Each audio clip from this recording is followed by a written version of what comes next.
Alright YouTube, real quick, I just wanted to show you guys this homemade fence I made for our Intex pool. It's a 15 by 42 pool, and I've got 5 kids, 2 of them are little. Was worried about them getting into the pool when I wasn't around or wasn't looking for 1 minute. And I've had this pool for 3 years. I haven't put it up for the last 2 just because I was worried about that. This year everybody begged me to put the pool up, so I had to come up with a solution to keep the little ones out. So really easy, I just went to Menards. 2 rolls of this fencing. It's like a garden critter fence. It's plastic, and they're 25 foot long. I needed 2 of them to do the pool. It was $9.99 a roll, so $20 for the fencing. Then I had to buy some PVC pipe, and that was like 15 bucks for the enough PVC pipe.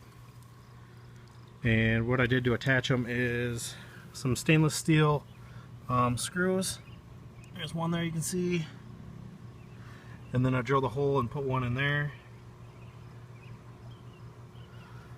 I'll show you those screws in just a minute. And then just zip ties.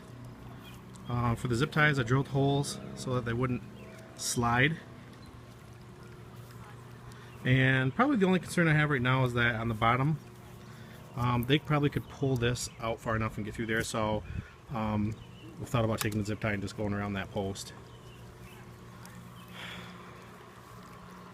Then for the entrance, real easy. I have a section right here that is padlocked. So we just take this padlock off.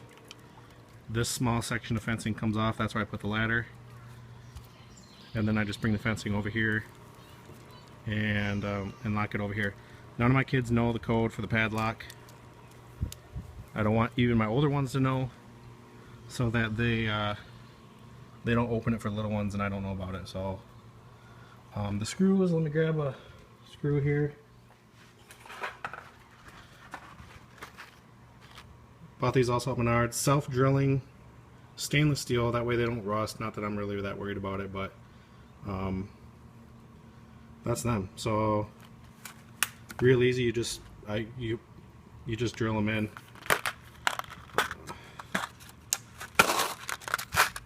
That's what they look like.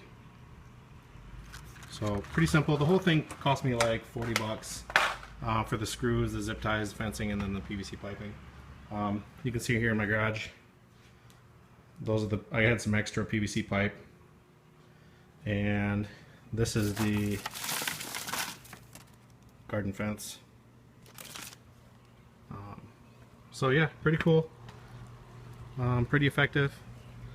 Really what I was worried about was the kids taking like their little quad and pulling up next to it and then being able to look at the water and fall in. So that's that. I've also have another good idea is I put a baby camera. I don't know if you can see that. That's a baby camera that points at the pool.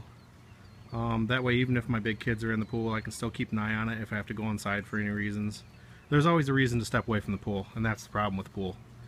Let me grab the monitor and show you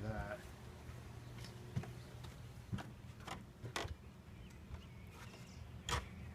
Okay, so this is the camera. So as you can see, we can keep this just inside, or we can bring it anywhere with us. It's not doesn't need to be plugged in. And keep an eye on the pool. Obviously, I'm not going to leave my little kids in there alone, no matter what. But if my big kids are in there, then I can at least keep an eye on them. On the PVC pipe, I did cut an angle. I cut an angle on the bottom so that it was easier to put in that bottom screw. But I mean, you can do whatever you want. These they're like 30 inches long. So there you go, an inexpensive way to keep little ones out of there. And you know, just don't forget that if somebody wants in the pool, they're going to get in the pool. This is just to try to help deter them a little bit. Still highly recommend you keep your eye on your kids every single second. All it takes is that 1 minute for them to get in there and it's all over with. So there you go, take care.